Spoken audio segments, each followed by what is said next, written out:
আজ 14 ডিসেম্বর 2024 সাল, শনিবার। আজকে আমরা কথা বলবো যে এই 14 ডিসেম্বর বাংলাদেশি এবং বাঙালির জীবনে একটি শোকের দিন। আজ থেকে ঠিক 53 বছর আগে 1971 সালে বাংলাদেশে যে মুক্তি সংগ্রাম হয়েছিল, যে মুক্তিযুদ্ধটি হয়েছিল, সেই মুক্তিযুদ্ধে বিজয়ের মাস ছিল ডিসেম্বর মাস।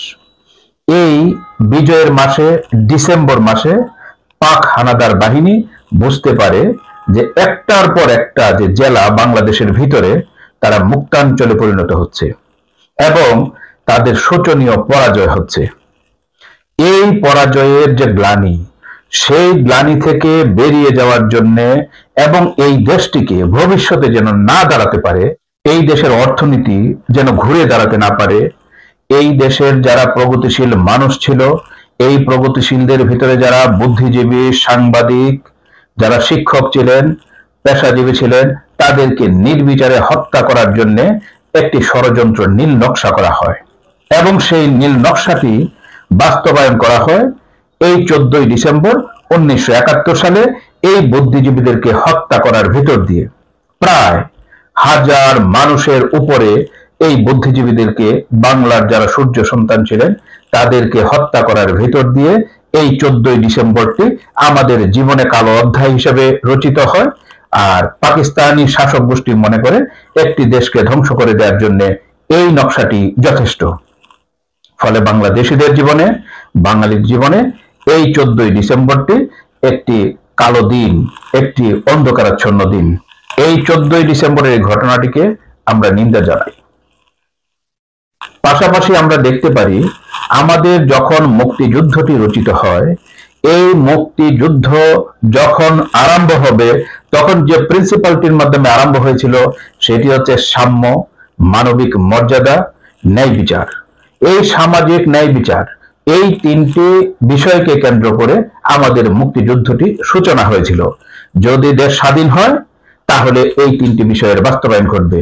কিন্তু আমরা দেখতে পেলাম আমাদের দেশটি 16 ডিসেম্বর স্বাধীন হয়েছে। স্বাধীন হওয়ার পর একটি সংবিধান রচিত হয়েছে। এই সংবিধানের যে প্রিয়াম্বল, সেই প্রিয়াম্বলের মধ্যে সমস্ত আশা আকাঙ্ক্ষার কথা বাস্তবায়ন করার কথা থাকলেও আজ 53 বছর পার হয়ে গেলেও তার বাস্তবায়ন ঘটেনি।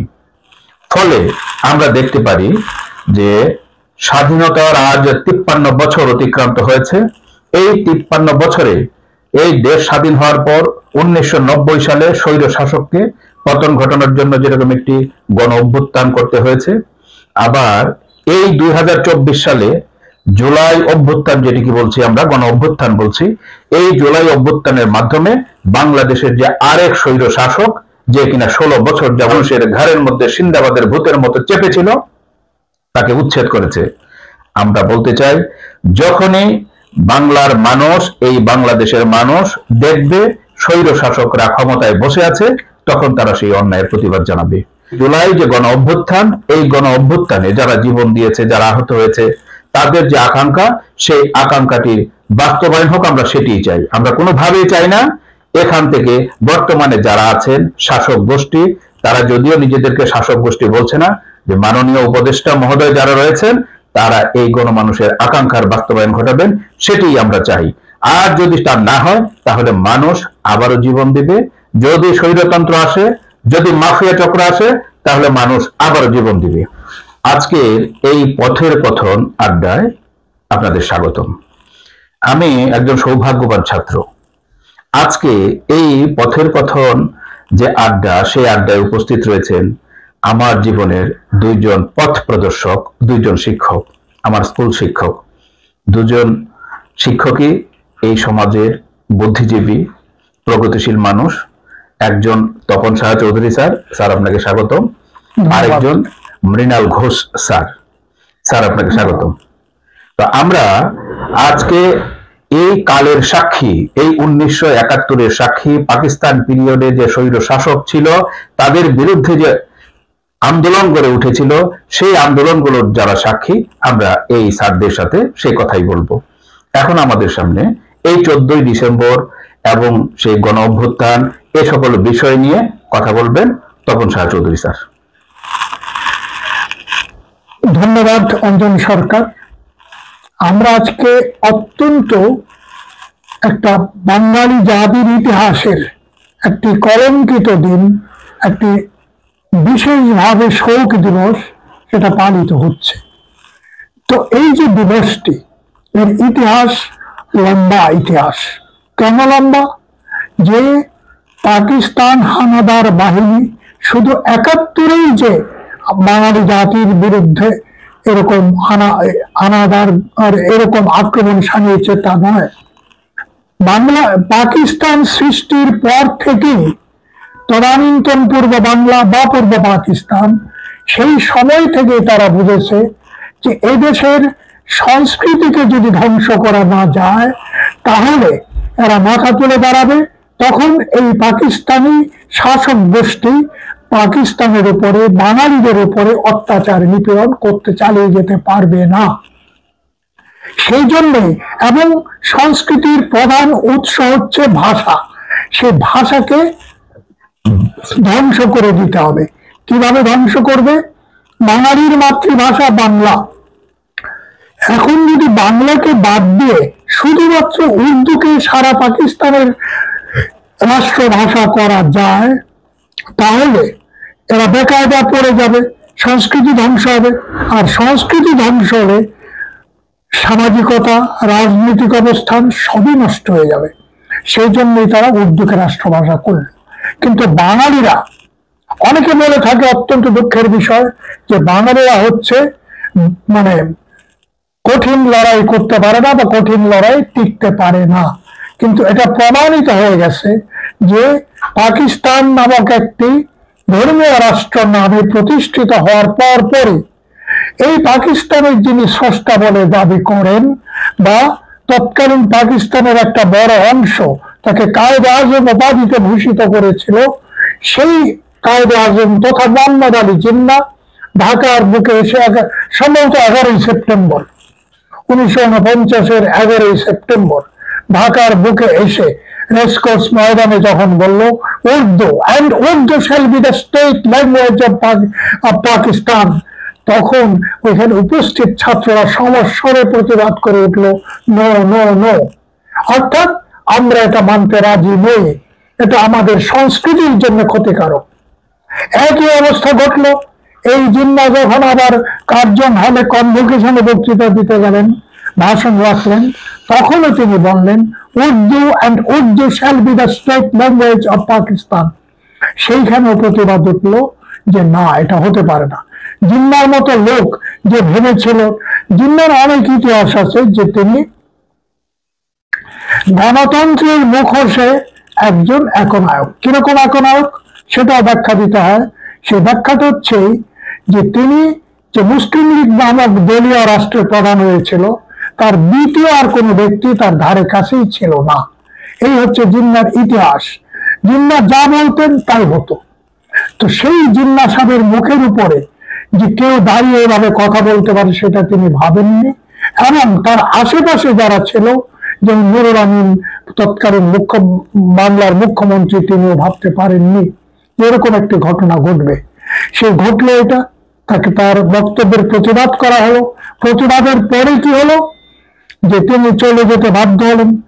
যাওয়ার পরে সেইখানে ছাত্ররা সর্বদলীয় ছাত্র সংগ্রাম পরিষদ গঠন করে যে আমতলার মিটিং করবে, ইতিমধ্যে তৎকালীন পূর্ব পাকিস্তান সরকার সারা দেশে 144 ধারা জারি করলো। কিন্তু ছাত্ররা একটা ছোট্ট জায়গার মধ্যে, এই ফজলুল হক আর তৎকালীন ঢাকা হল, যেটা বর্তমানে শহীদুল্লাহ হল, তার মাঝখানে যে পুকুরটা রয়েছে, সেই পুকুর ঘাটে বসে তারা সিদ্ধান্ত নিল যে না, আগামীকালকে যে আমতলায় যে মিটিং এর কথা আছে সেইখানে তারা সিদ্ধান্ত নেবে যে 144 ধারা ভাঙা হবে।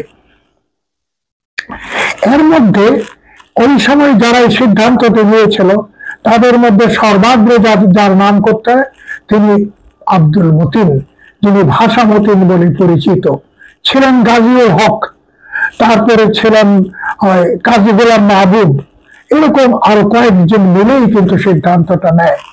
পরদিন 21শে ফেব্রুয়ারি আমতলায় সমাবেশ হয়। এদিকে আবার সর্বদলীয় যে একটি রাষ্ট্র ভাষা সংগ্রাম পরিষদ গঠিত হয়েছিল, যদিও তার প্রধান ছিলেন মৌলানা ভাসানী, কিন্তু সেইখানে কিন্তু অধিকার 4 জন বাদে বাকিরা বললো যে 144 ধারা ভাঙা যাবে না, 144 ধারা ভাঙলে সমস্যা হবে। সমস্যাটা আর কিছুই না, এই 4 জন বাদে বাকিরা ছিল পদলোভী, যে তারা এমএলএ হবে, এমএলএ হলে পরে তারা সুযোগ সুবিধা ভোগ করবে, সেই জন্যই তারা 144 ধারা ভাঙার বিপক্ষে গেল। তো যারা ভাঙার বিপক্ষে তৎকালীন আওয়ামী মুসলিম লীগের সাধারণ সম্পাদক শামসুল হক অন্যতম ছিলেন ওই এর বিরুদ্ধে, 144 ধারা ভাঙার বিপক্ষে। পরদিন 21শে ফেব্রুয়ারি ওই আমতলায় সভা হলো, সভা অনুষ্ঠিত হচ্ছে। হাজার হাজার ছাত্র কোত্থেকে আসলো এটা বলা, এটা চিন্তাও করা যায়নি যে এত ছাত্র ছাত্রীর সমাবেশ ঘটবে। সেখানে প্রথমে শামসুল হক বক্তৃতা দিতে উঠলেন। তিনি বললেন যে না, বর্তমান অবস্থায় 144 ধারা ভাঙাটা মানে সঠিক হবে না। তো এই অবস্থায় আর গাজীউল হক ছিলেন ওই সভার সভাপতি। তিনি তখন আব্দুল মতিন ভাইকে বললেন, ওই ভাষা মতিনকে বললেন বক্তব্য রাখার জন্য। তিনি উঠে দাঁড়িয়ে বললেন যে না, আজকে 144 ধারা আমরা ভাঙবই, তাতে যদি আমাদের উপরে আক্রমণ আসে তো আক্রমণ আসবে। এই বলে তিনি আর দেরি করতে পারেননি। হাজারো ছাত্র ছাত্রী মিছিল করার জন্য মানে এগিয়ে গেল গেটের দিকে। সেই গেটে এগিয়ে যাওয়া প্রথম তারা ঠিক করলো 10 জন করে বেরিয়ে যাবে। তো প্রথম 10 জন বেরিয়ে যাবে, এরপরে 10 জন, এইভাবে। কিন্তু কয়েকটা এরকম 10 জনের দৌড়তে যাওয়ার পরেই দেখা গেল যারা লাঠিচার্জ করলো, লাঠিচার্জের পরে গুলি চললো এবং সেই গুলিতে নিহত হলেন বেশ কয়েকজন। এর মধ্যে আমরা উল্লেখনীয় হিসাবে যাদের নাম পাই, রফিক, সালাম, জব্বার, বরকত, শফিউর। এর মধ্যে বরকতের মৃত্যুটা হচ্ছে, এর পাশেই ছিল তৎকালীন মেডিকেল কলেজের ছাত্রাবাস। সেই মেডিকেল কলেজের ছাত্রাবাসটা ওই বেড়া দেওয়া, ওই যে কি বলে এটাকে, ওই বাঁশের কঞ্চির বেড়া দেওয়া। সেই বারান্দায় তিনি দাঁড়িয়েছিলেন, সেখানে গুলি গিয়ে লাগলো বরকতের। কি দুর্ভাগ্য বরকতের! যদিও এখন পর্যন্ত সর্বোচ্চ শহীদের মর্যাদা তিনি পাচ্ছেন, কিন্তু এই বরকতের বাড়ি ছিল তৎকালীন মুর্শিদাবাদে। তিনি এসেছিলেন এইখানে মুর্শিদাবাদ থেকে পড়াশোনা করার জন্য। ঢাকা বিশ্ববিদ্যালয়ের আইন বিভাগের ছাত্র ছিলেন তিনি। সেইখানে গুলি খান, মারা যান। এই মারা যাওয়ার পরে তার ডেড বডি নিয়ে যাওয়া হয় হাসপাতালে, সেখানে তাকে মৃত্যু ঘোষণা করে। এইভাবে এই সালাম, জব্বার, শফিউর তারাও মৃত্যুবরণ করেন। এই মৃত্যুবরণের খবর যখন ছড়িয়ে পড়লো ঢাকা শহরে, তখন কেউ কারোর আহ্বানের দরকার পড়েনি। সারা ঢাকা শহর হরতালে একেবারে স্বতঃস্ফূর্ত এক হরতাল সংগঠিত হয়। তো এই অবস্থার মধ্য দিয়ে 21শে ফেব্রুয়ারি গেল। এই 21শে ফেব্রুয়ারি পর 21শে ফেব্রুয়ারি আরেকটা ঘটনা তো না বললেই নয়। বর্তমান যে জগন্নাথ হল, যেটা জগন্নাথ হলের যে মিলনায়তন, সেইখানে তখন পূর্ব পাকিস্তান অ্যাসেম্বলির বৈঠক বসত। সেই বৈঠকে প্রথমে মৌলানা ধীরেন্দ্রনাথ দত্ত, পরে মৌলানা আব্দুর রশিদ তর্কবাগীশ, আরো কয়েকজন, তারা বলল যেখানে আমাদের ছাত্ররা, আমাদের ছেলেরা গুলি খেয়ে মরে, সেইখানে আমরা বসে এই অধিবেশনে থাকতে পারি না। এই বলে একের পর এক তারা বেরিয়ে আসলেন। সেই অধিবেশন বন্ধ হয়ে গেল। এই হচ্ছে মূলত 21শে ফেব্রুয়ারির ঘটনাটা। তারপরে পরের দিন আবার হরতাল হলো। এরপরে এরকম ভাবে সারা দেশে হরতাল, আন্দোলন, সংগ্রাম এগিয়ে চলল। এরপরে যেটা হলো, ওই মৌলানা চলে গেল, তারপরে আসলো নির্বাচন। সেই নির্বাচন 1954 অনুষ্ঠিত হলো। ইতিমধ্যে আওয়ামী মুসলিম লীগ তারপরে তার সাথে কয়েকটা দল মিলে যুক্তফ্রন্ট গঠন করলো। কয়েকটা দলের মধ্যে বলতেই হয়, যেমন শেরে বাংলা একে ফজলুল হক, হক ভাসানী, হক সাহেবের কথা বলতে গেলে যে কথাটা আসে তারা অনেকে ভালো লাগবে না। হক সাহেবের একটা চিন্তা চেতনাই ছিল যে ক্ষমতায় কি করে যাবেন। আমি ওকে কট্টর ভাবে সমালোচনাটা করছি। তিনি জনগণের মুক্তি চাইতেন, এটা ঠিক, কিন্তু ওই তিনি ঋণ সালিসি বোর্ড করে, তিনি যখন অবিভক্ত বাংলার প্রধানমন্ত্রী ছিলেন, তিনি ঋণ সালিসি বোর্ড করে কৃষকদেরকে ওই ঋণের হাত থেকে মুক্ত করেছিলেন। এটা সত্যি কথা। কিন্তু আবার এটাই সত্যি কথা যে তিনি ক্ষমতায় যেতে চাইতেন, যদিও একটা অজুহাত দাঁড় করাতেন এবং ক্ষমতায় যেতে চাইছেন জনগণের সুযোগ, জনগণের অধিকার দেওয়ার জন্য। কিন্তু এটা তো অধিকার না। যুক্তফ্রন্ট করতে গিয়ে তিনি কি করলেন? নজরুল ইসলামকে যুক্তফ্রন্টে ঢোকালেন। তারপরে তিনি কি করলেন? আরো এরকম বেজন যারা কিছুতেই যুক্তফ্রন্টে যাওয়ার উপযুক্ততা তার ছিল না, যোগ্যতা, তাকেও তিনি এটাতে ঢোকালেন যুক্তফ্রন্টে। এইভাবে যুক্তফ্রন্টের নির্বাচন হয়, যেই নির্বাচনটি ইতিহাসে হক ভাসানী নির্বাচন বলে পরিচিত। তো সেই নির্বাচনে তৎকালীন ক্ষমতাসীন মুসলিম লীগ, যাদের নেতৃত্বে বলা চলে বা যাদের পাকিস্তান কায়েম হয়েছিল, তারা শোচনীয় ভাবে পরাজিত হয়। মাত্র 9টা সিট পায় 209টার মধ্যে। এই হচ্ছে তৎকালীন যুক্তফ্রন্টের ইতিহাস। এবং হক সাহেব মুখ্যমন্ত্রী হন। হক সাহেব মুখ্যমন্ত্রী হয়েই তিনি 9 জনের মন্ত্রিসভা গঠন করলেন। সেই 9 জনের মন্ত্রিসভায় 4 জনই তার লোক ছিল। এর মধ্যে একজন নজরুল ইসলামের একজনকে তিনি তার মধ্যে অন্তর্ভুক্ত করলেন। এই হচ্ছে যুক্তফ্রন্টের ইতিহাস। কিন্তু এই যে হক সাহেব যত কিছুই করুন, তিনি মানব বিরোধী ছিলেন, এটা কিন্তু অস্বীকার করার কোনো উপায় নেই। এবং তিনি বলতেন যে আমি আগে বাঙালি তারপরে মুসলিম, এটা কিন্তু তিনি বলতেন। তবে দেখা গেল যে আবার মন্ত্রিসভা হলো, সেই মন্ত্রিসভা আতাউর রহমান খান মন্ত্রী হলেন, তিনি মুখ্যমন্ত্রী হতে পারলেন না। এটা হলো 58-তে। 58-তে এই যে পাকিস্তানের ইতিহাস, যে কি ন্যাক্কারজনক ইতিহাস। পাকিস্তানের সামরিক শাসন জারি করলেন তৎকালীন ইস্কান্দার মির্জা, তৎকালীন পাকিস্তানের প্রেসিডেন্ট। জারি করে সামরিক শাসন হিসাবে নিযুক্ত করলেন তৎকালীন সামরিক বাহিনীর প্রধান জেনারেল আইয়ুব খানকে। কিছুদিন পরেই দেখা গেল, কিছুদিন না, মাত্র 7 দিন পরে আইয়ুব খান ইস্কান্দার মির্জাকে পরিষ্কার রিভলভারের ডগায় তাকে পাকিস্তান থেকে বিতাড়িত করে ওই প্রেসিডেন্ট হয়ে গেলেন আইয়ুব খান। সে প্রেসিডেন্ট হয়েই তিনি একের পর এক উল্টো পাল্টা করে যাচ্ছেন। তিনি মৌলিক গণতন্ত্র নামে এক অদ্ভুত গণতন্ত্র পাকিস্তানে চালু করলেন। অদ্ভুত গণতন্ত্র কিরকম? যে আগে হবে ইউনিয়ন কাউন্সিল, তখন ইউনিয়ন কাউন্সিলের মেম্বার, চেয়ারম্যান নির্বাচিত হবে। তারা নির্বাচিত করবে ওই আইনসভার প্রতিনিধি এবং প্রেসিডেন্ট। তবুও 1965-তে যে এই নির্বাচন মানেই হচ্ছে আইয়ুব খান এবং তার বিরোধী দল দেখলো যে এই পূর্ব পাকিস্তানে তো যাকেই দেওয়া যাক বিরোধী দল জিতবে। তারা তখন পশ্চিম পাকিস্তানের একজনকে বাছাই করার চেষ্টা করলো। সেই পশ্চিম পাকিস্তানের একজন হচ্ছে মোহাম্মদ আলী জিন্নার বোন ফাতেমা জিন্না। কেন তাকে করলো? যে একটা জিন্নার প্রভাব তখনও পাকিস্তানে রয়েছে, পশ্চিম পাকিস্তানে, ওইখানে বিরাট একটা মেজরিটি পাবে, আর এইখান থেকে যদি কিছু পায় তারা তো জিতে যাবে। ফাতেমা জিন্নাই হেরে গেল, আইয়ুব খান প্রেসিডেন্ট নির্বাচিত হয়। এটা হচ্ছে 65-র ঘটনা।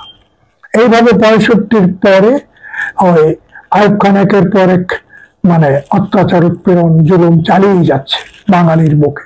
তারপরে কি হলো?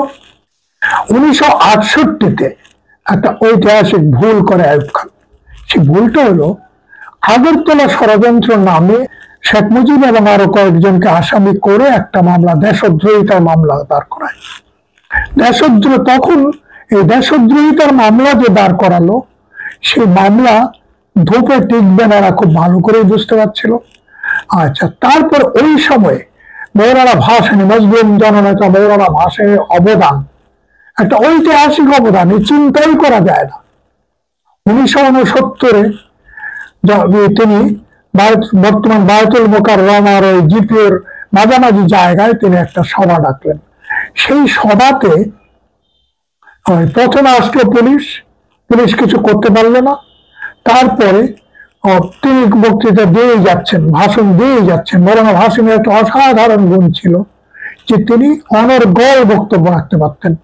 তারপরে তিনি কি করলেন, ওই দিয়েই যাচ্ছে, এই সময় আসলো সেনাবাহিনী।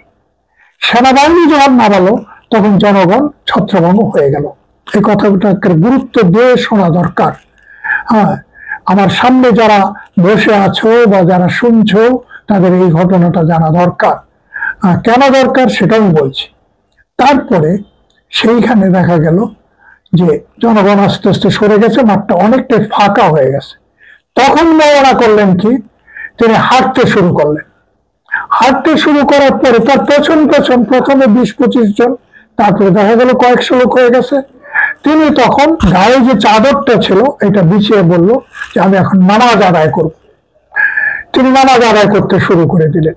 নামাজ আদায় করে তিনি নামাজ পড়ছেন, তার পেছনে লাইন দিয়ে নামাজ শুরু হয়ে গেল, একবার ঈদের জামাতের মতন হয়ে গেল। যখন হয়ে গেল তখন পাকিস্তান সেনাবাহিনী থক হয়ে গেল, কি করা যায় এবার, কারণ তাদের নামাজরত মানুষের উপর আক্রমণ করলে জনগণ আরো খেপে যাবে। আর মৌলানা নামাজ শেষ হয় না, নামাজ চলছেই। এইভাবে যখন প্রায় ঘন্টা খানেক ধরে তিনি নামাজ আদায় করছেন তখন সেনাবাহিনী পিছু হটল। তারপরে পরের দিন হরতাল রাখা হয়েছিল। তিনি বললেন যে কিসের হরতাল, আজকে আমরা বঙ্গভবন ঘেরাও করব। তিনি তার জনগণকে নিয়ে ছুটলেন বঙ্গভবনের দিকে। সেখানে তিনি পরিষ্কার বললেন যে কালকের মধ্যে যদি শেখ মুজিবকে মুক্তি না দেয় তাহলে আমরা এইবার খালি বঙ্গভবন ঘেরাও করে আমরা ক্ষান্ত হব না, ক্যান্টনমেন্ট ঘেরাও করব। এরপরে শেখ মুজিবকে মুক্তি দেওয়া হয়। এই হচ্ছে মৌলানা আব্দুল হামিদ খান ভাসানী। 69-এর গণ আন্দোলনের প্রধান ভূমিকাটি হচ্ছে মৌলানা আব্দুল হামিদ খান ভাসানীর। এটা অনেকে মানতে চায় না। কি কারণে মানতে চায় না আমি এটা বুঝে উঠতে পারি না। কারণ তখন তো শেখ মুজিব জেলে, তাহলে আন্দোলনটা কে করলো, কে ডাক দিল আন্দোলনে? সেই ডাকটা তো মৌলানা ভাসানীর, এটা তো মনে রাখতে হবে। আজকে এই কথাটা আমি না বলে পারছি না। আজকেও আমার অতি ঘনিষ্ঠ জন একজন, আমি যখন মৌলানার এই কথাটা বলছিলাম তখন বলল যে তোমরা কয়েকজন আছো খালি মৌলানাকে নিয়ে মানে লাফালাফি করো। শুধু তাই না, সেই কথা বলেই ফেললো যে তোমরা শেখ মুজিবের বিকল্প হিসেবে মৌলানা ভাসানীকে দাঁড় করাতে চাইছো। তো আমি ভাই অবশ্যই নিঃসন্দেহে Maulana Bhasani is the first man, প্রথম ব্যক্তি যিনি বাংলাদেশের স্বাধীনতা কামনা করেছে একের পর এক। হ্যাঁ, অতএব তাকে দাঁড় করাবো না তো কি, তাকে দাঁড় করানোটা ভুলটা কি? তারপরে তিনি কি করলেন যে আজকের থেকে আমি ঘোষণা করছি আমার এই পূর্ব পাকিস্তান আর পূর্ব পাকিস্তান না, এটা বাংলাদেশ, আমি স্বাধীন বাংলাদেশ দেখতে চাই। এই হচ্ছে মৌলানা ভাসানী। কিন্তু দুঃখের বিষয়, আর মৌলানা ভাসানী আরো কি কারণ অগ্রহণী, 1947-এর পরে যতগুলো গণতান্ত্রিক আন্দোলন তৎকালীন পূর্ব পাকিস্তান তথা বর্তমানে বাংলাদেশে সংগঠিত হয়েছে প্রত্যেকটার নায়ক ছিলেন মৌলানা আব্দুল হামিদ খান ভাসানী। 1949 সালে তিনি আসাম থেকে বিতাড়িত হয়ে বাংলাদেশে আসেন, তৎকালীন পূর্ব পাকিস্তানে আসেন। আসার পরেই তখনকার বাংলাদেশে যে কিছু যে প্রগতিমান আমার নেতা ছিলেন তারা ভেবে পাচ্ছিলেন না কি করবেন। তারা তখন একটা নতুন দল করার কথা ভাবছিলেন মুসলিম লীগের বিরুদ্ধে, কিন্তু মুসলিম লীগের তখন এত বেশি জনপ্রিয়তা যে তার বিরুদ্ধে একটা দল দাঁড় করানো কঠিন ছিল। আর তখন এই মৌলানা ভাসানীকে হাতে পেয়ে তারা যেমন একটা মানে কি বলবো, হাতে স্বর্গ পেয়ে গেল। এরকম মৌলানা ভাসানী বললেন যে হ্যাঁ, একটা নতুন দল করতে হবে। সেই নতুন দল তিনি করলেন, তার নাম দিলেন আওয়ামী মুসলিম লীগ, নাম দিয়ে নতুন দল করলেন। সেই দলে ব্যাপক সংখ্যায় জনগণ মানে কর্মী এসে যোগ দিল। ওই তখন মুসলিম লীগের মধ্যে দুটো গ্রুপ ছিল, একটা উদারপন্থী, আরেকটা হচ্ছে এই কট্টর মৌলবাদী গ্রুপ। এই উদারপন্থী মুসলিম লীগ যারা, তারা প্রায় সবাই এসে আওয়ামী মুসলিম লীগে যোগ দেয়। এবং মৌলানা ভাসানী তখন এই যে আওয়ামী মুসলিম লীগ তৈরি করলো, তার যে মানে কমিটি করলেন, সেই কমিটির প্রধান হলেন মৌলানা আব্দুল হামিদ খান ভাসানী সভাপতি, সাধারণ সম্পাদক টাঙ্গাইলের শামসুল হক, আর যুগ্ম সম্পাদক হচ্ছেন ওই শেখ মুজিব, তারপর শেখ মুজিব এবং আরো 3 জন। আর ওদের নামটা নাই বললাম, দরকার নেই, কারণ এমন একটা এদের মধ্যে একজন এমন একটা লোক ঢুকে গিয়েছিল যার নামটা উচ্চারণ করতে আমার ঘৃণা বোধ হয়। হ্যাঁ, এটা আপনারা যে কেউ একটু জেনে নেবেন। এরা হলেন ওই যুগ্ম সম্পাদক। এরপরে একটা ঘটনা ঘটে গেল, টাঙ্গাইলের উপনির্বাচন। সেই উপনির্বাচনে টাঙ্গাইলের জনগণ মৌলানা ভাসানীকে দাঁড় করাতে চাইল। মৌলানা বললেন, না, আমি দাঁড়াবো না। তিনি দাঁড়াতে চাইলেন না। শামসুল হককে ক্যান্ডিডেট করা হলো। শামসুল হকের বিরুদ্ধে মুসলিম লীগের ক্যান্ডিডেট কে? মুসলিম লীগের ক্যান্ডিডেট হচ্ছে ওই পন্নী পরিবারের বায়েজিদ খান পন্নী। হ্যাঁ, অডেল টাকা, অডেল বিত্ত বৈভবের মালিক। আর শামসুল হকের কিছুই নাই। হ্যাঁ, জাস্ট ছাত্র আন্দোলন থেকে আসা একজন ছাত্র নেতা। সেইখানে দেখা যাচ্ছে শামসুল হক যাচ্ছে আর লোকে টাকা পয়সা দিয়ে দিচ্ছে তাকে। এইভাবে নির্বাচন করলো, সেই পন্নী সাহেব ইলেকশনে হেরে গেল। এই হচ্ছে তখন এই ঘটনাটি কিন্তু অত্যন্ত তাৎপর্যপূর্ণ। এইখানে যে মুসলিম লীগ পাকিস্তান প্রতিষ্ঠার দাবিদার, সেই মুসলিম লীগের প্রার্থী শামসুল হকের কাছে হেরে যায়। এটা হচ্ছে 1949-এর ঘটনা। তারপরে তো আমি একেবারে চলে আসলাম ওই 69-এ। সেই সময়ে আসাদ রায়ের ছাত্র ঢাকা বিশ্ববিদ্যালয়ের আসাদ গুলিবিদ্ধ হয় এবং মারা যায়। আসাদের মৃত্যুকে কেন্দ্র করে সারা বাংলায় আবার এক উত্তাল গণ আন্দোলন গড়ে ওঠে। কবিতা রচিত। হ্যাঁ, সে বিখ্যাত কবিতা ওই শামসুর রহমান তৈরি করেছিলেন, লিখেছিলেন আসাদের শার্ট, এই নিয়ে। তো এই হচ্ছে মূলত 68-69 পর্যন্ত আমাদের তৎকালীন পূর্ব পাকিস্তানের ইতিহাস। এরপরে শোষণের বিরুদ্ধে এই আন্দোলনটা কিসের বিরুদ্ধে ছিল? আন্দোলনটা হচ্ছে তৎকালীন পাকিস্তানি শাসক গোষ্ঠীর স্বৈর শাসন, যে গণতন্ত্র নাই, গণতন্ত্র দিতে হবে এবং জিনিসপত্রের দাম কমাতে হবে, দুর্নীতিমুক্ত সাম্য প্রতিষ্ঠা করতে হবে। মৌলানা ভাসানীর স্লোগানই ছিল যে দুর্নীতিমুক্ত, সাম্য এবং মানবিক মর্যাদা সম্পন্ন ন্যায় ভিত্তিক সমাজ চাই। হ্যাঁ, তো এই ভিত্তিতেই 1969-এর গণ আন্দোলন হয়েছিল এবং সেই জায়গাতেই 1969-এর এই প্রথম।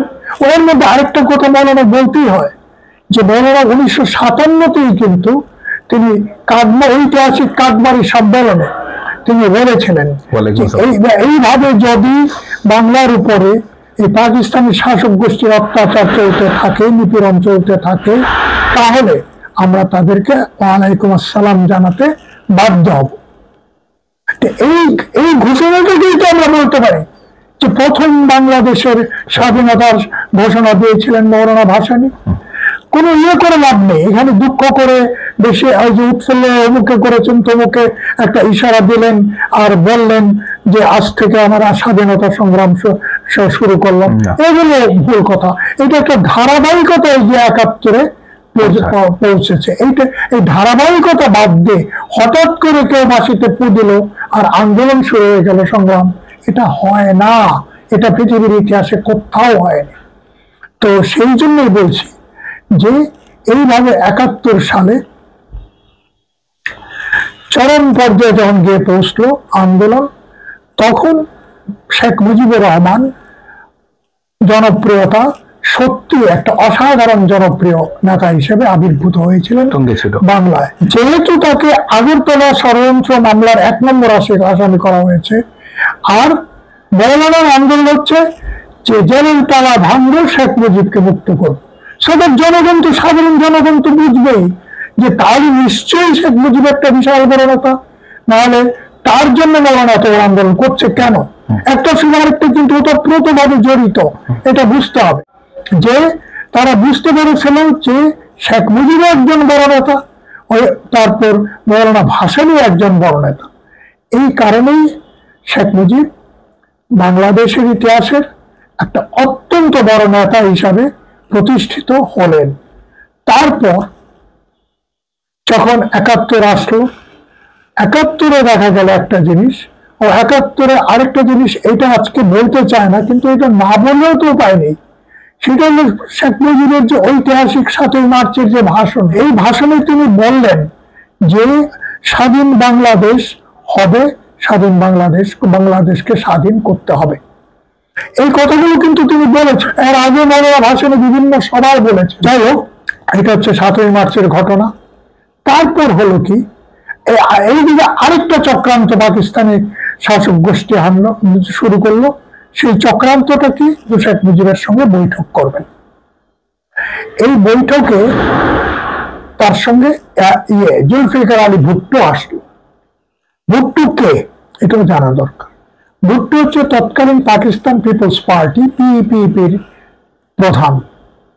তিনি পাকিস্তানে মেজরিটি পান, বর্তমান পাকিস্তান তৎকালীন পশ্চিম পাকিস্তানে মেজরিটি আসন লাভ করেন। কিন্তু এইখানে একটা মজার ব্যাপার, তিনি মেজরিটি আসন লাভ করলেন, বাট ওই বেলুচিস্তান বা সীমান্ত প্রদেশে একটি আসনও পায়ননি। তিনি যে 88টা আসন পেয়েছিলেন সেটা হচ্ছে মূলত পাঞ্জাব এবং সিন্ধু প্রদেশে। তাহলে ওই পাকিস্তানেরও কিন্তু তিনি অভিসংবাদী নেতা হিসেবে প্রতিষ্ঠিত হতে পারেননি। কিন্তু ভুট্টো ঘোষণা করলো যে আমরা এককভাবে শেখ মুজিবকে ক্ষমতা দিতে রাজি নই, ক্ষমতার ভাগাভাগি করতে হবে, হ্যাঁ, 2 জন প্রধানমন্ত্রী এরকম একটা কিছু ব্যাপার করতে হবে। সেইভাবে আলোচনা বসলো সেনানিবাসে ক্যান্টনমেন্টে।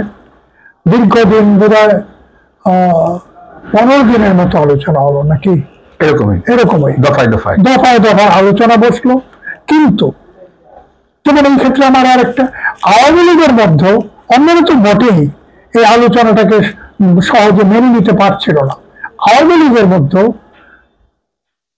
তাজউদ্দিনের মনোভাবাপন, মানে তাজউদ্দিনের সঙ্গে যারা ছিলেন অনেকেই এই আলোচনাটাকে আলোচনাটা ভালো হচ্ছে বলে মেনে নেয়নি। সেই ঘটনাটি ঘটল 25শে মার্চ। তিনি আলোচনার টেবিল থেকে বেরিয়ে আসলেন শেখ মুজিবুর রহমান।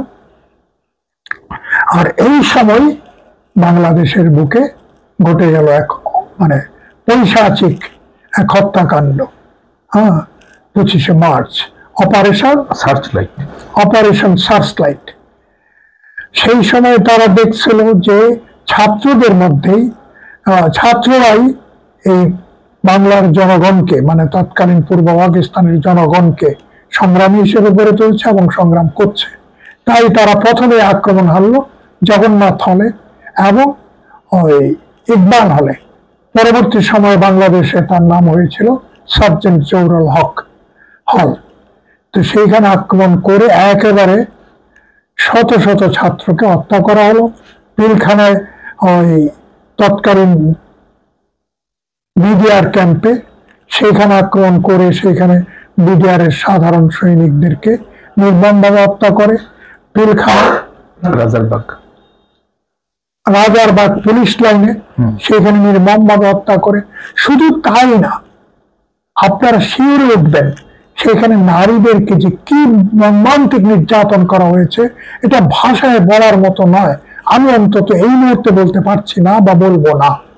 কিন্তু এরকম ভাবে নিপীড়ন নির্যাতন 25-26 তারিখ করল। কিন্তু ওই যে বললাম বাংলার দামায় ছেলেরা মেনে নেয়নি, তারাও কিন্তু শুরু করলো পাল্টা সংগ্রাম, গেরিলা যুদ্ধ যাকে বলে ঢাকার বুকে। সেই গেরিলা যুদ্ধই অংশ নিয়েছিল ওই জাহানারা ইমামের ছেলে রুমি, তিনি মারা যান। এই রুমি, দেখুন আজকে আমাদের বাঙালি মহিলারা যদি তার ছেলেরা, ছাত্ররা কোনো আন্দোলনে যায়, তখন তারা তাকে বারণ করে, নিষেধ করে না, যেও না। কিন্তু রুমির মা কি করলো জানেন? শুনলে অবাক হয়ে যাবেন। রুমি তার মাকে বলল, রুমি কিন্তু বুয়েটের অত্যন্ত মেধাবী ছাত্র ছিল, তার আমেরিকায় ভর্তি হওয়া সবকিছু প্রস্তুত ছিল। সেই অবস্থায় রুমি তার মাকে বলল যে সে মুক্তিযুদ্ধে যাবে। জাহানারা ইমাম রাজি হলো, সম্মতি দিল। শুধু সম্মতি দেয় নয়, তৎকালীন ঢাকায় একমাত্র মহিলাই বোধহয় যে নাকি গাড়ি চালাতেন, নিজস্ব প্রাইভেট কার চালাতেন।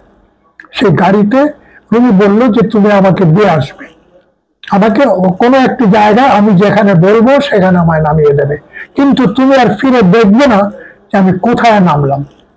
কিরকম মা, কিরকম বীরত্ব, কিরকম তেজস্বী মা চিন্তা করেন। তো বাংলার নারী যে প্রয়োজনে কত মানে বীরত্বপূর্ণ সংগ্রামে মানে যেতে পারেন, এইটার দৃষ্টান্ত হচ্ছে জাহানারা ইমাম, যার জন্য আমরা তাকে বলি, মানে বাংলার জনগণ বলে শহীদ জননী জাহানারা ইমাম। কারণ রুমি ধরা পড়ল এবং নির্মম ভাবে অত্যাচার করে তাকে হত্যা করা হলো।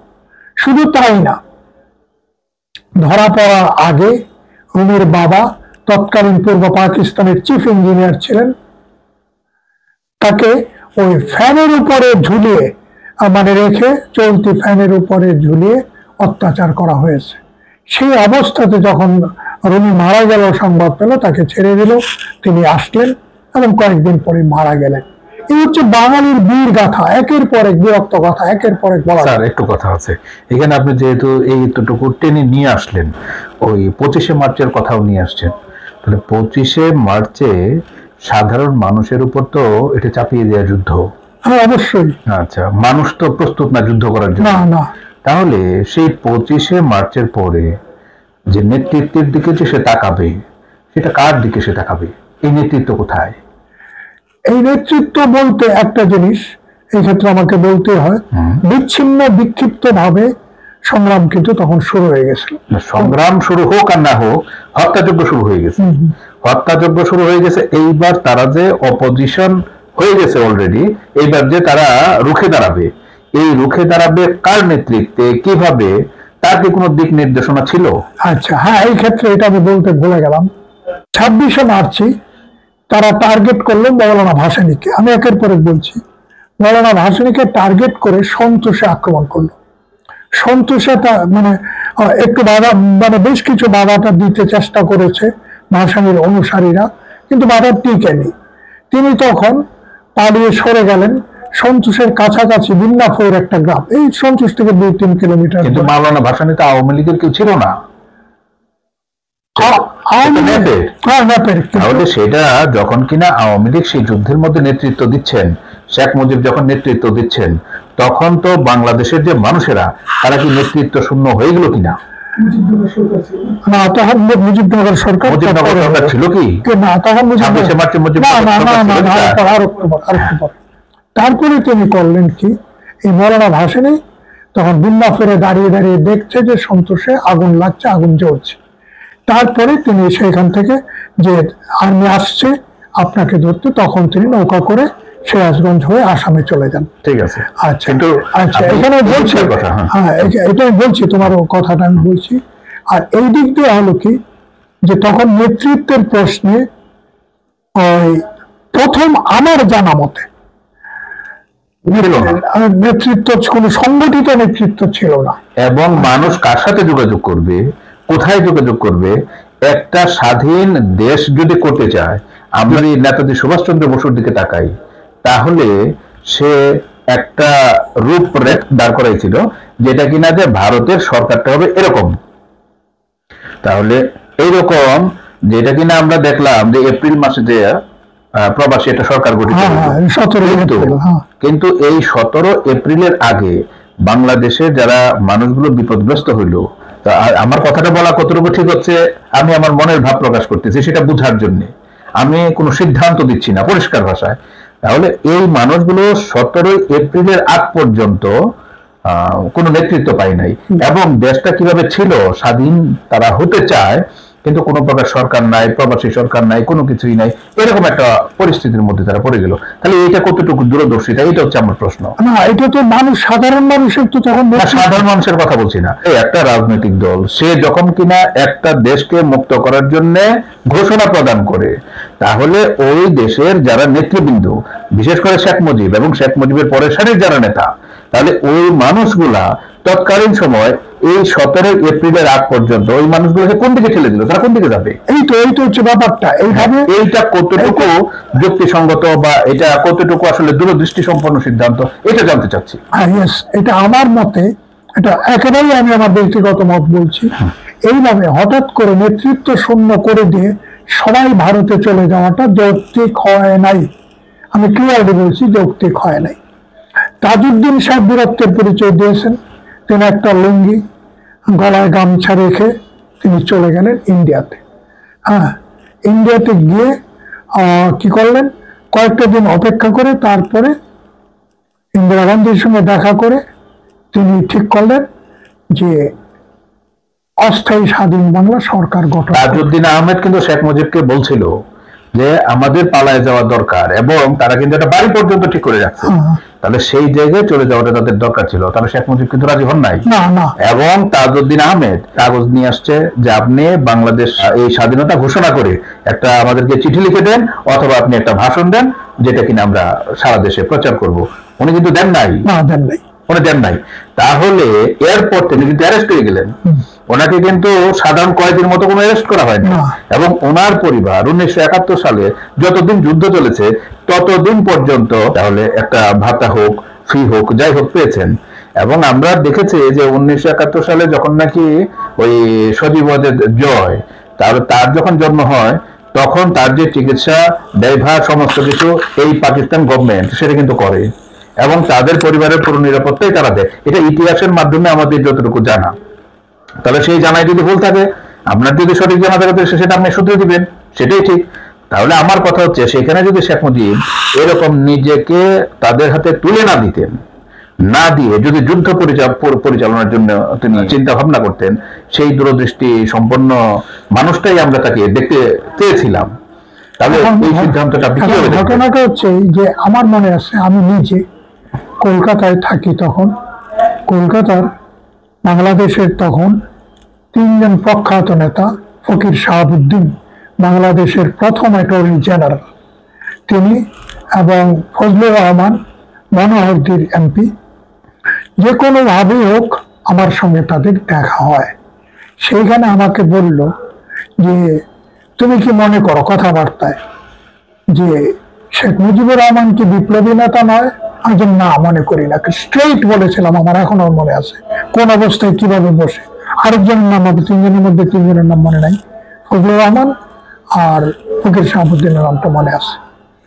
তো ফকির শাহাবুদ্দিন সাহেব মূলত আমার কথাবার্তা হচ্ছিল, আমার বাবা ছিলেন এক পাশে বসে, কাকা ছিলেন এক পাশে বসে। তারা মনে মনে একটু ক্ষুব্ধ হচ্ছিলেন যে এরকম ভাবে এই জয় বাংলার এত বড় বড় নেতার সঙ্গে আমি কথা বলছি, তর্ক করছি। তবে এক পর্যায়ে গিয়ে আমি সরাসরি বললাম যে না, কেন মনে করি না, যে দেখুন একটা জিনিস, লেনিন কিন্তু পালিয়ে যায়নি, সরে পড়েছে দেশ থেকে, আবার দেশে ঢুকেছে, আবার বেরিয়েছে। তারপরে ওই কি বলে, তাকে ডিপান্ডার দেওয়া হয়েছে। তারপর মাও সেতুং পালায়নি, ফিদেল কাস্ট্রো পালায়নি। একজন ওই জাতীয়তাবাদী বীর নেতা, বিপ্লবী, তিনি পালান, মানে তিনি দেশ থেকে সরে যাননি কিসের চিন্তা করে, এটা আমি বুঝি না। তো একটা যুক্তি আপনারা দিতে পারেন যে না পালালে দেশে থেকে মেরে ফেলতে পারতো। হ্যাঁ, মেরে ফেলতে পারতো, কিন্তু এই মৃত্যুর ভয়কে আমি একের পরে কয়েকজনের নাম বললাম, তারা কি কেউ মৃত্যু ভয় তাদের? 30 লাখ মানুষ কি শাহাদাত বরণ করেনি? এটা কোনো যুক্তি হতে পারে না। তাকে মেরে গেলে যে তিনি ছিলেন না, নেতৃত্ব দেয়নি তাজউদ্দিন, তো সেই জন্যে এই কথা যে তিনি না চলে গেলে নেতৃত্ব শূন্য হয়ে যাবে, এটা হয় না। কোনো কিছুই ইতিহাস শিক্ষা দেয় আমাদেরকে যে কোনো নেতৃত্বে কোনোদিন ভ্যাকুয়াম থাকে না, সেটা পূরণ হবেই। এইটাই হচ্ছে ইতিহাস। এই জন্যই বলছি, তখন এই যে 14ই ডিসেম্বর, আজকের দিনটা 71-এর, এই দিন কি হয়েছিল? 14ই ডিসেম্বর যখন তারা দেখলো যে এই দেশে মানে আমরা টিকতে পারবো না, তখনই তারা ঠিক করলো যে এই দেশের যত বড় বড় বুদ্ধিজীবী তাদেরকে বাঁচিয়ে রাখা যাবে না। তাদেরকে যদি হত্যা করা যায় তাহলে বাংলার মানে বাংলার জনগণ নেতৃত্বহীন হয়ে যাবে, তারা কোনো দিশা পাবে না, অতএব এটা আর টিকবে না। সেই চিন্তার থেকে তারা বেছে বেছে হত্যাকাণ্ড শুরু করলো। যেমন ওই শহীদুল্লাহ কায়সার, তারপর সেলিনা পারভিন, এরকম যাকে পেল তাকেই তারা হত্যা করলো। আহতাব মাহমুদ, তারপর মনির চৌধুরী, এর মধ্যে একজন নামটা আমার মনে হচ্ছে না, ওই যে গেল পরে বলল যে কই নিয়ে যাচ্ছ, তখন এরা বললো যে কিছু ব্যাপার না, কিছুক্ষণ পরে ফিরিয়ে দিয়ে যাবো। পরের দিন তার দেওয়া পাওয়া গেল, ওই ক্ষত বিক্ষত গুলিতে বিদ্ধ রায়ের বাজারে পাওয়া গেল। হ্যাঁ, মোফাজ্জল হায়দার চৌধুরী, এরকম আরো অনেক। তো আচ্ছা, তো এই জন্যে এটা সম্ভবত মৌলানা মান্নান ছিল ধরে নেওয়ার সময়। মৌলানা মান্নান বললো, মানে ওই বাড়িরই ভাড়াটে ছিল মৌলানা মান্নান। বলছে কোনো চিন্তা করবেন না, আমি আসি তো, নিয়ে আসবো। আর নিয়ে আসেনি, তার দেহ ক্ষত বিক্ষত অবস্থায় পাওয়া গেল। তো এইরকম ভাবে হাজারো বুদ্ধিজীবীকে হত্যা করা হয় আজকের দিনে। এর আগেও করেছে, গোবিন্দ দেবকে করেছে 26শে মার্চ। হ্যাঁ, এরকম জ্যোতির্ময় গুহ ঠাকুরতা করেছে 26শে মার্চ হত্যাকাণ্ড। অর্থাৎ তারা একের পর এক প্ল্যানফুলি, সুপরিকল্পিত ভাবে ওই বুদ্ধিজীবীদেরকে হত্যা করতে করতে চূড়ান্ত রূপটা নিল 14ই ডিসেম্বর। প্রগতিশীল সাংস্কৃতিক ব্যক্তিদেরকে ধরে ধরে তারা একটা লিস্ট করে রাও ফরমান আলী, মেজর জেনারেল রাও ফরমান আলী এই দায়িত্বটা পেয়েছিল এবং সেই হত্যাকাণ্ড ঘটিয়েছিল।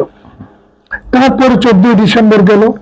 15ই ডিসেম্বর তারা ওই পাকিস্তানের সঙ্গে যোগাযোগ করছে এবং সেই যোগাযোগের মাধ্যমে এখানে নির্দেশ দিল যে আর টিকতে পারবে না, কারণ এখানে ভরসা ছিল যেটা, এটা বলে যে দক্ষিণ থেকে আসবে আমেরিকান নৌবহর বঙ্গোপসাগর দিয়ে, আর উত্তর দিয়ে হিমালয় পর্বত দিয়ে আসবে চীনা বাহিনী। কিন্তু ঘটনা হলো চীনা বাহিনী কোনো ধরনের কোনো রেসপন্সই করেনি।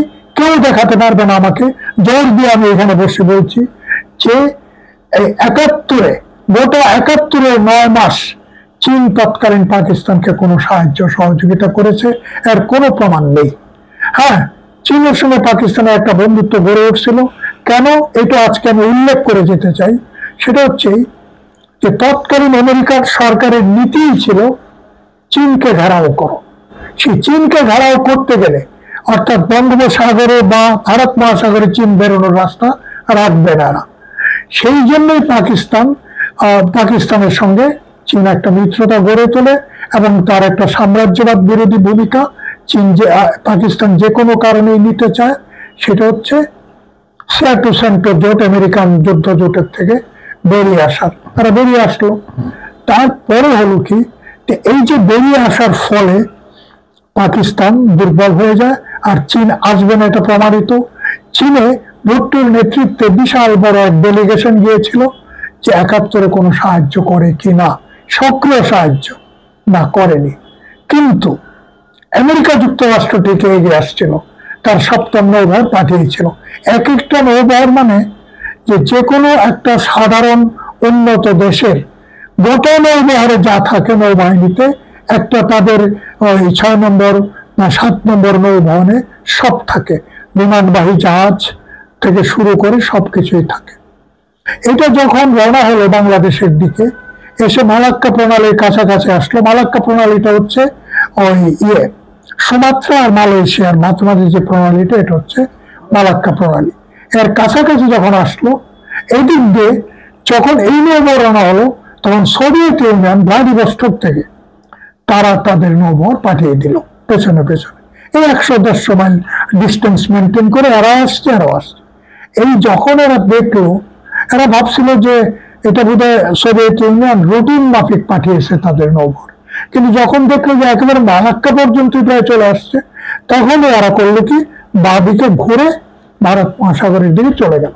বঙ্গোপসাগর আর ঢুকলো না, চলে গেল। তো তখন এই সোভিয়েত ইউনিয়নের নৌবহরও চলে গেল। যদি এইটা ঢুকতো তাহলে কি দাঁড়াতো পরিস্থিতি? রাশিয়ান সোভিয়েত নৌবহর আসছে, যুদ্ধ হতো, সাহানুবিক যুদ্ধ হয়ে যেত। তো কিন্তু চীন কোন রকমের কোন তৎপরতাই গোটা 9 মাসে করে নাই। এটা আবার বললাম আমি। তো এই যে ঘটনা, তার ফলে ওই এখন পরিষ্কার বুঝলো যে আত্মসমর্পণ ছাড়া কোনো গতি নেই। তারা তখন নিয়াজিকে, আমির আব্দুল্লাহ খান নিয়াজিকে নির্দেশ দিল যে তোমাদেরকে আত্মসমর্পণ করতে হবে আর বাইরে, কারণ তাদের ঢাকার বাইরে আর যাওয়ার উপায় ছিল না। ঢাকা প্র্যাকটিক্যালি ঘেরাও হয়ে গেছিল। তো এই অবস্থায় তারা সিদ্ধান্ত নিল যে ওই আত্মসমর্পণই করবে। এদিকে ভারতীয় সেনাবাহিনীর যে প্রধান জেনারেল মানেকশ, তিনি বারবার বলছে অস্ত্র ফেক দাও, হ্যাঁ, নাহলে মানে অর্থাৎ অস্ত্র যদি না সারেন্ডার না করো তাহলে আমরা কিন্তু ওই ঢাকায় ঢুকবো, হ্যাঁ, তখন তোমাদের আর কোনো গত্যন্তর থাকবে না। তখন ওই 16ই ডিসেম্বর বিকেল 4টায় পাকিস্তানি সেনাবাহিনী ভারতীয় মিত্র বাহিনীর কাছে আত্মসমর্পণ করে। সে আত্মসমর্পণটা করে, নিয়াজি আত্মসমর্পণ করে, তখন ওই মুক্তি বাহিনী এবং ভারতের যে পূর্বাঞ্চলীয় বাহিনী, এই দুটোর সম্মিলনে গড়ে উঠেছিল মিত্র বাহিনী। সেই মিত্র বাহিনীর কমান্ডার ছিলেন জগজিৎ সিং অরোরা। এই ছবি তো অনেকেই, তোমরা নিশ্চয়ই তোমরাও দেখেছো, আমরা দেখেছি, অনেকেই দেখেছে, ওনারাও দেখেছে, যে ওই এক টেবিলে বসে সই করছে ওই মানে প্রথমে নিয়াজি সই করলো আত্মসমর্পণ, তারপরে সেটাকে অ্যাকসেপ্ট করে নিল অরোরা, জগজিৎ সিং অরোরা, লেফটেন্যান্ট জেনারেল জগজিৎ সিং অরোরা। দুইজনেরই উপাধি ছিল লেফটেন্যান্ট জেনারেল। তো এখন ঘটনা হচ্ছে, আর পাকিস্তানের যে কি দুর্দশা, এর প্রতি কোনো করুণা কারো থাকতে পারে? এই অরোরা আর ইয়াহিয়া খান একই সামরিক একাডেমির ছাত্র ছিল, এটা একটু বলে রাখি, একই সামরিক বাহিনীর ছাত্র। কিন্তু ইয়াহিয়া খানের একটা দোষ ছিল, সে সামরিক অফিসার হিসাবে দক্ষ, কিন্তু রাত হলেই বোতল নিয়ে পড়ে থাকতো। এটা হচ্ছে এখানে ঘটনা, এটা অনেকেই তোমরা জানো, আমি আবার বললাম। তো সে কি করে নেতৃত্ব দেবে ওর সঙ্গে? তো শেষ পর্যন্ত সে পরাজিত হলো এবং পাকিস্তানি বাহিনী আত্মসমর্পণ করলো। এই হিসাবে আজকে 14ই ডিসেম্বরে যে এই নিরস্ত্র বুদ্ধিজীবীদেরকে তৎকালীন পূর্ব পাকিস্তানে হত্যা করা হয়েছে, এর কঠোর নিন্দা আমি করছি, এবং এই দেশের যারা প্রগতিবাদী মানুষ তারাও যাতে নিন্দায় সোচ্চার থাকে, এমন ঘটনা যাতে বাংলাদেশের বুকে আর না ঘটে। 2008 সালে শেখ হাসিনা নির্বাচনে জয়ী হয় এবং ক্ষমতা লাভ করে। এখন এইখানে প্রশ্ন হচ্ছে, এটা অনেকে বলে যে তিনি তো নির্বাচিত সরকার, হ্যাঁ ঠিকই, 2008-এ তিনি সত্যিকার নির্বাচনের মাধ্যমে এসছে, সেরকম তো আমি দুটো এক্সাম্পল দিয়ে দিই। একটা হচ্ছে ফিলিপাইন্সের প্রেসিডেন্ট ফার্ডিনান্ড মার্কোস। সেই মার্কোসও তো ভালোভাবে নির্বাচনে জিতে ক্ষমতা এসেছিল, তারপরে তার পরিণতি কি দাঁড়িয়েছিল? একটা একনায়কে পরিণত হয়েছিল, ডিক্টেটর। এবং সবচেয়ে ঘৃণিত ডিক্টেটর যে পৃথিবীর বুকে, অ্যাডলফ হিটলার। অ্যাডলফ হিটলারও কিন্তু 1933-এর নির্বাচনে জিতেই তিনি মানে কি বলে, জার্মানির প্রধানকে, সরকার প্রধানকে বলা হতো চ্যান্সেলর, তিনিও কিন্তু নির্বাচনে জিতেই ক্ষমতায় বসছিল অ্যাডলফ হিটলার। আর সেই অ্যাডলফ হিটলার কি হলো? একজন ঘৃণিত একনায়কে রূপান্তরিত হয়েছিল। আমাদের দেশের ঘটনাটাও অনেকটা ঠিক তাই। এটা বলে আমি আপাতত শেষ করছি। বর্তমান সিরিয়া, হ্যাঁ, সেটা হচ্ছে এই বর্তমান সিরিয়া জনপ্রিয় ছিল হাফিজ আল আসাদ, তার ছেলে বাশার আল আসাদ, এবং আরো মজার ব্যাপার, বাশার আল আসাদ বা হাফিজ আল আসাদ, আসাদ গোষ্ঠী, এরা কিন্তু ধর্মনিরপেক্ষ মানুষ ছিল। হ্যাঁ, কিন্তু হাফিজ আল আসাদ বা তার পুত্র বাশার আল আসাদ নিজেরা একেবারে কমপ্লিট একটা একনায়ক ছিল। তো তারা যদি এটা অনেকেই বলে নির্বাচনে জিতে নাই, জিতেছে, শেখ হাসিনা নির্বাচনে জিতেছে, জিতছে তো কি হলো, জিতে পরে সমস্ত ক্ষমতা কুক্ষিগত করে ফেললো, এবং পরপর 3টা নির্বাচন হয়নি, যার ফলে ছাত্ররা আন্দোলন করলো, 24শে গণঅভ্যুত্থান এলো এবং পতন ঘটল। ধন্যবাদ স্যারকে। স্যার মাওলানা ভাসানীর উপরও বেশ আলোকপাত করলেন। ব্যক্তি জীবনে স্যার মাওলানা ভাসানীর বিভিন্ন লড়াই সংগ্রামে সক্রিয় অংশগ্রহণ করেছেন। তো সেই ইতিহাস আমরা শুনবো সামনের দিনে। তো আজকে স্যারকে ধন্যবাদ।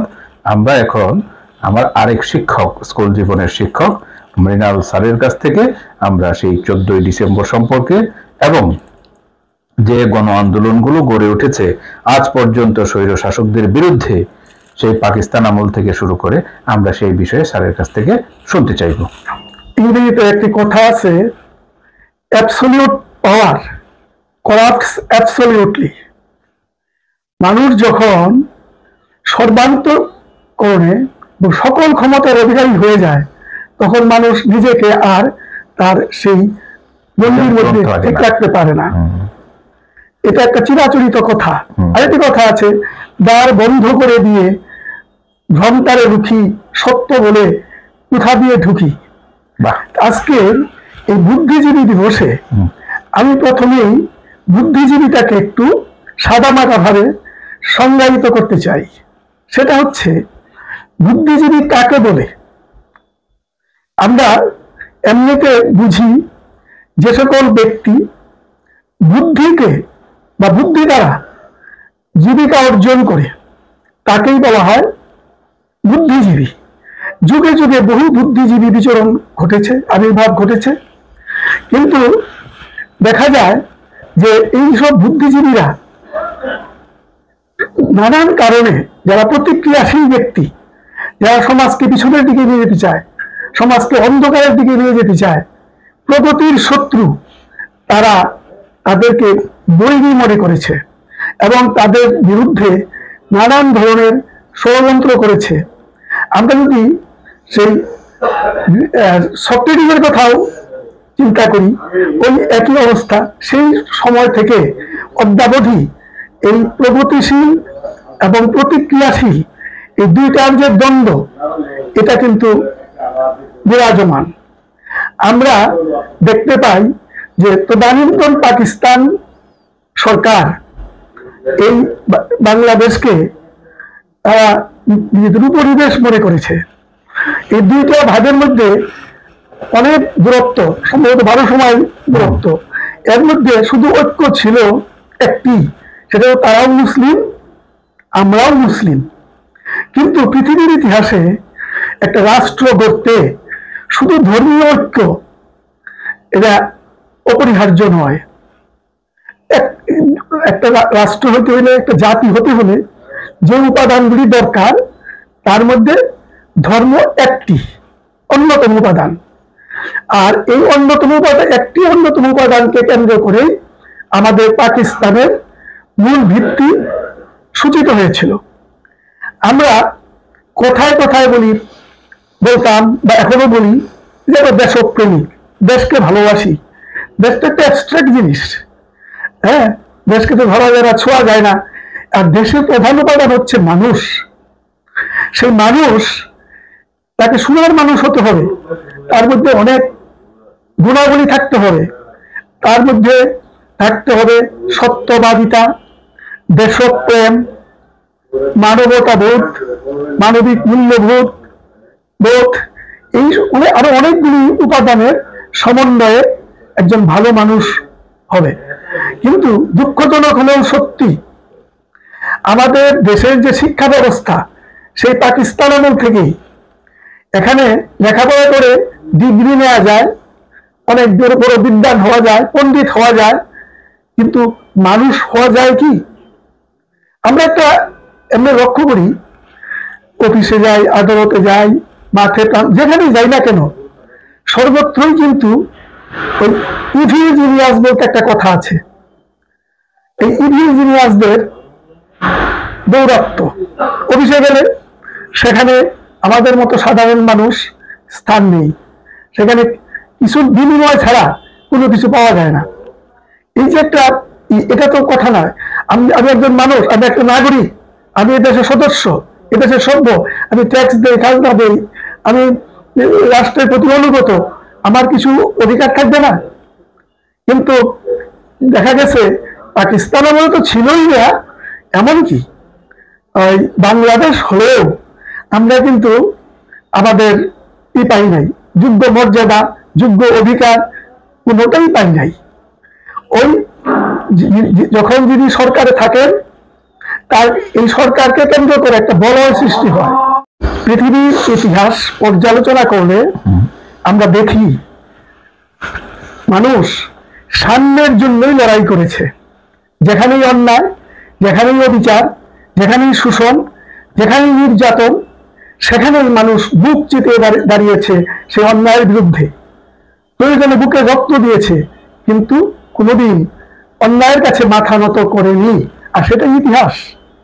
আমরা কি দেখি?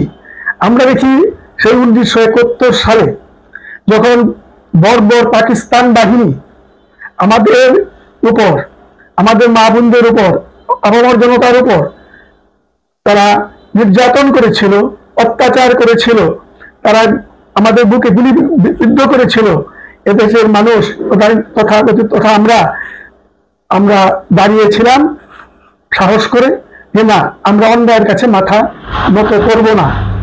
তাই আমরা জানি এদেশে 30 লক্ষ মানুষ প্রাণ দিয়েছে এবং 2 লক্ষ মা বোন ইজ্জত দিয়ে এদেশের স্বাধীনতাকে এনেছে। তারপরে আমরা বলতে পারি যারা নাকি সেই প্রতিক্রিয়াশীল আল শামস, রাজাকার, শান্তি বাহিনীর লোক, তারা কিন্তু প্রগতির শত্রু, তারা প্রতিক্রিয়াশীল, তারা আমাদের কণ্ঠকে রুদ্ধ করতে চেয়েছে। হ্যাঁ, আমরা এই এত নিষ্ঠুর নির্মম নির্যাতন পৃথিবীর ইতিহাসে কে হার মানায়? এমন কোন ইতিহাস পাওয়া যাবে না যে এই 1971 সালের মুক্তিযুদ্ধের সময় তারা যে নির্যাতন করেছিল, সেই নির্যাতন নজিরবিহীন।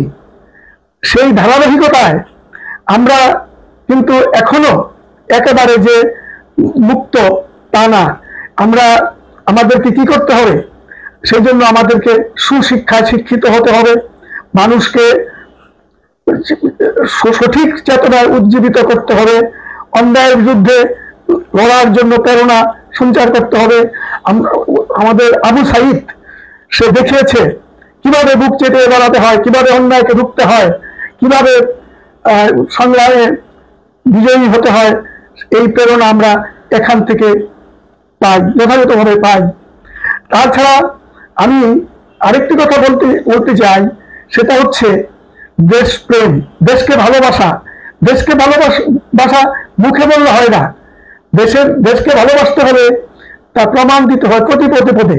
একটি কথা আছে, দেশপ্রেমের পরীক্ষায় 100 নম্বরের মধ্যে 100 পেতে হয়, 99 পেলে হয় না। আমি বলি দেশকে আমি ভালোবাসি, কিন্তু একটা দ্রব্য কিনতে গেলে আমি দেশিটা কিনি না, আমি জাপানি দ্রব্য কিনি। একটা যে কোনো ব্যাপারে আমরা আমাদের নিজের দেশের চেয়ে অন্য দেশ বা বিদেশের জিনিসকে কদর করি বেশি। নিজের দেশের মানুষকে আমরা মূল্যায়ন করতে চাই না। আমাদের বাক স্বাধীনতা রুদ্ধ। আমরা সেই কথাটাই বলতে পারি যেটা শাসক শ্রেণী পছন্দ করে। এই ধরনের মানসিকতা মানুষকে বিগড়িয়ে দেয়, মানুষকে এই ধরনের আন্দোলনে সম্পৃক্ত করে, উৎসাহিত করে। তাই আমি এই জিনিসটাই মনে করি যে আমাদেরকে এমন ভাবে গড়ে উঠতে হবে যাতে করে আমরা সাদাকে সাদা বলতে পারি, অন্যায়কে অন্যায় বলতে পারি, ন্যায়কে ন্যায় বলতে পারি, একজনের রক্তচক্ষুকে উপেক্ষা করে সেটা বলতে পারি। আমি একটা কথা বলার সময় চিন্তা করি যে তিনি পদস্থ ব্যক্তি, তিনি জানি কি ভাবেন, ওইভাবে নির্ভীকভাবে কথা বলা যায় না। নির্ভীকভাবে কথা বলতে হলে থাকতে হবে তার বিবেক, থাকতে হবে তার বুদ্ধি, থাকতে হবে তার দেশপ্রেম, থাকতে হবে তার মর্যাদাবোধ। আমাদেরকে এই আজকে 14ই ডিসেম্বরে বুদ্ধিজীবী দিবসে আমাদের এই কি করতে হবে, কথা মনে রাখতে হবে যে আমরা যাদের উত্তরাধিকার বহন করছি তারা ছিলেন অত্যন্ত প্রথিতযশা, সুপণ্ডিত, দেশপ্রেমিক এবং সর্বোপরি তারা মানবতাবাদী ছিলেন।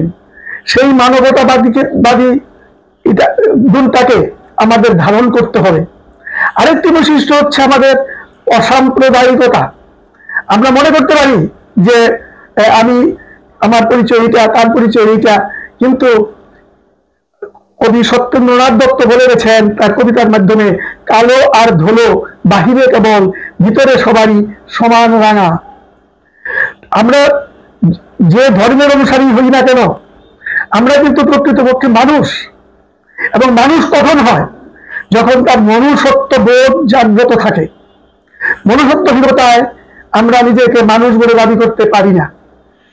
তাই এই বুদ্ধিজীবী দিবসে আমাদের নানান রকমের কুপ্রবন্ধকতাকে পরিহার করে, আমাদের কুপ্রবন্ধকতাকে পরিহার করে এবং এই ইভিল জিনিয়াস যে দুর্জন বিদ্বান এটাকে আমাদের পরিহার করতে হবে। কথায় আছে, সাপের মস্তকে বহুমূল্যবান মণি আছে, কিন্তু তার সাহচর্য কেউ কামনা করে না। আমরা সকল ধরনের শিক্ষায়, মানবতার শিক্ষায়, দেশপ্রেমের শিক্ষায় যেমন শিক্ষিত হব, আমাদের পরবর্তী প্রজন্ম যারা আমাদের নেক্সট জেনারেশন আসতেছে, আমাদের সন্তান সন্ততি, তাদেরকেও আমরা দেশপ্রেমের সেই শিক্ষায় শিক্ষিত করব। আজকে একটি কথা না বলেই পারা যাচ্ছে না, এখন যে নাকি বিড়ি খেতে পারতো না, এখন 550 সিগারেট খায়। যে নাকি রিক্সায় চড়তে পারতো না, সে এখন কারে ঘুরে। হ্যাঁ, এবং আমরাও বাহবা দিই, যা করছে। কিন্তু দুঃখের বিষয়, আমরা কেউ ভাবি না যে তার এই 10 তলা বিল্ডিং, এই লাক্সারিয়াস কার, হ্যাঁ, এগুলি কোথেকে আসলো? সে কি সৎভাবে আসলো? এটা কি সৎভাবে আসলো না অসৎভাবে আসলো? এই চিন্তা কিন্তু আমরা কেউ করি না। এই চিন্তা আমরা না করতে পারাটাও আমাদেরই ব্যর্থতা। আমাদেরকে সত্যকে ভালোবাসতে হবে। একটা ইমারত করতে হলে, একটা বিল্ডিং করতে হলে সেখানে ইট, বালি, সিমেন্ট এগুলি লাগে। এখানে আবার নাম্বার কথা আছে, 1 নম্বর, 2 নম্বর, 3 নম্বর।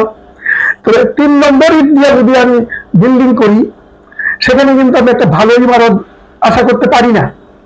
ঠিক সেরকম আমরাও যদি সুরার মানুষ না হই, আমরা যদি সেই সুশিক্ষায় শিক্ষিত না হই, দেশপ্রেমের মন্ত্রে উজ্জীবিত না হই, এবং সাদাকে সাদা বলতে না পারি, কালোকে কালো বলতে দ্বিধাগ্রস্ত হই, তাহলে কিন্তু আমরা এই আমরা তাহলে কিন্তু সোনার দেশ গড়তে পারবো না।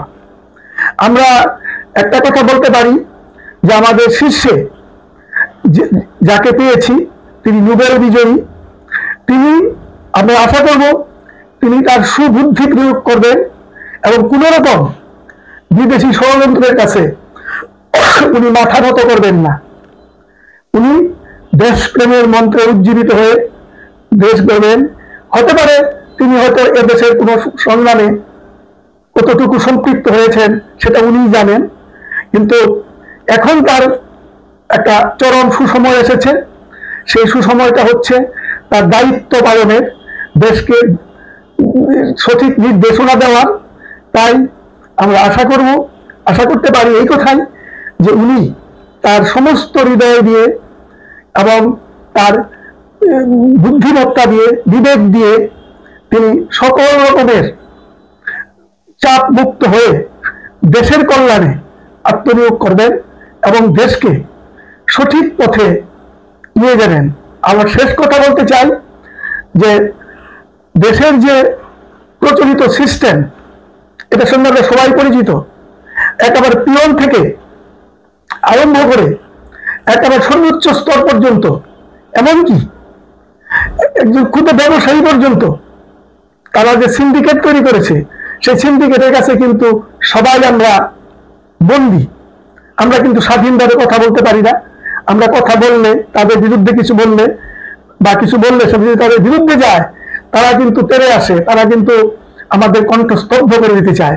সুতরাং দেশকে গড়তে হইলে দেশের সর্বস্তরে অভিযান চালাতে হবে, সর্বস্তরে বিপ্লব আনতে হবে, সর্বস্তরে পরিবর্তন আনতে হবে।